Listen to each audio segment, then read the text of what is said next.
ਇੱਕ ਕਮਰਾ। ਹਾਂਜੀ ਹਾਂਜੀ ਇਸ ਦਾ ਜਿਹੜਾ ਛੱਤ ਦਾ ਮਟੀਰੀਅਲ ਹੈ ਉਹ ਤੁਹਾਡੇ ਕੋਲ ਹਾਂ ਗਾਰਡਰ ਤੇ ਬਾਂਸ ਤੁਸੀਂ ਬਾਲ ਛੋੜੇ ਗਾਰਡਰ ਤੁਹਾਡੇ ਕੋਲ ਮੌਜੂਦ ਹੈ। ਚਾਰ ਗਾਰਡਰ ਮੌਜੂਦ ਹੈ। ਚਾਰ ਗਾਰਡਰ ਮੌਜੂਦ ਹੈ। ਉਸ ਤੋਂ ਬਾਅਦ ਜਿਹੜੇ ਹਾਂ ਬਾਂਸ ਦੇ ਉੱਤੇ ਟਾਇਲ ਉਹ ਤੁਹਾਡੇ ਕੋਲ ਉਹ ਮੌਜੂਦ ਹੈ।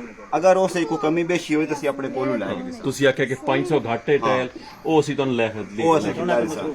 ਬਾਕੀ ਜਿਹੜੀ ਉਹ ਇੱਟ ਹੈ ਹਾਂਜੀ ਉਹ ਵੀ ਵਿੱਚ ਲੱਗ ਜਾਵੇ। ਲਾਜ਼ਮੀ ਇਹ ਸਾਰੀ ਇੱਟ ਹੈ ਨਾ। ਹਾਂਜੀ ਹਾਂਜੀ ਇਹ ਉਹ ਵੀ ਤੇ ਇਹ ਵੀ। ਇਸ ਤੋਂ ਇਲਾਵਾ ਜਿੰਨਾ ਕੁਝ ਖਰਚਾ ਤੁਹਾਡਾ ਦਰਵਾਜ਼ਾ ਛੱਤ ਦਾ ਜਾਂ ਹੈ ਇੱਟ ਜਾਂ ਦਾ ਕੋਈ ਨਹੀਂ ਲੱਕੜ ਦੇ ਯਾਰ ਬੰਨੇ ਪੈਣ ਜਾਂ ਠੀਕ ਹੈ। ਬੰਨੇ ਦਰਵਾਜ਼ਾ ਨਵਾਂ ਲਾ ਦਿਓ। ਦਰਵਾਜ਼ਾ ਬੇਕਾਰ ਹੈ। ਠੀਕ, ਦਰਵਾਜ਼ਾ ਤੇ ਖਿੜਕੀ ਤੁਹਾਨੂੰ ਲੱਭ ਵੈਸੇ ਹਾਂਜੀ ਠੀਕ ਹੋ ਗਿਆ।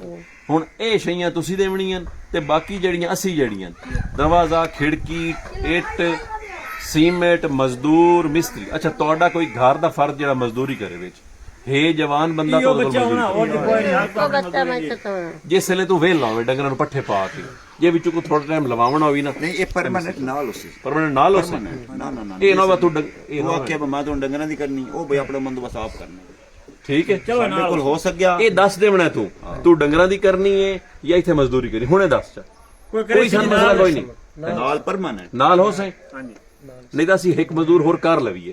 ਇੱਕ ਕੱਲ ਨੂੰ ਸਾਨੂੰ ਇਹ ਨਹੀਂ ਆਖਣਾ ਆਦੀ ਚੋ ਕਿ ਜੀ ਮੈਂ ਤਾਂ ਡੰਗਰਾਂ ਦਾ ਵੀ ਕਰਨਾ ਤੇ ਮੇਰੇ ਕੋਲ ਇੱਥੇ ਨਹੀਂ ਆਉਂਦਾ ਖੁੱਲਾ ਠੀਕ ਹੋ ਗਿਆ। ਠੀਕ ਹੋ ਗਿਆ। ਇਹ ਤੁਹਾਨੂੰ ਕਮਰਾ ਨਾ ਕੰਪਲੀਟ ਕਰਕੇ ਦੇਣੀ ਹੈ। ਠੀਕ ਮਿਹਰਬਾਨੀ ਠੀਕ ਹੋ ਗਿਆ।